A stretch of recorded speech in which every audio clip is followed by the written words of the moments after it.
We have a gag order, which to me is totally unconstitutional. I'm not allowed to talk, but people are allowed to talk about me. A dramatic morning in the courtroom as Donald Trump's attorney was repeatedly scolded by the judge over his client's refusal to abide by a gag order, prohibiting him from attacking witnesses and jurors. With posts like this, they are catching undercover liberal activists lying to the judge in order to get on the Trump jury.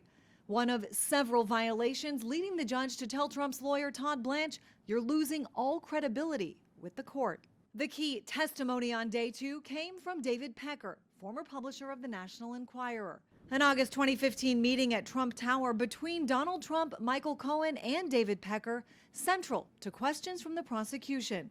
Pecker said he was asked about what he and his magazines could do to, quote, help the campaign. Pecker describing himself as the architect of catch and kill, which he asked be kept very confidential, as they bought and suppressed negative information from women selling stories, instead running multiple negative headlines about Trump's opponents, some displayed in the courtroom as examples. What he's testifying to is kind of an ugly side of politics and trying to influence voters through work in the media or work in the refs. He did not have any testimony, about the internal bookkeeping, which is the heart of the criminal case.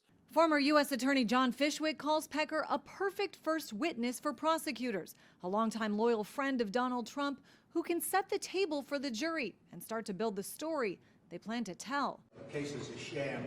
As Trump and his team are expected to tell theirs, a political candidate playing politics as usual. The Trump legal team, will stick with their line, which I think will be a good line for him. This is nothing illegal. This is politics as usual. He's doing nothing that is different from any other political campaign. For the duration of this trial, court will not be in session on Wednesdays. David Pecker is expected to return to the stand to take questions on Thursday.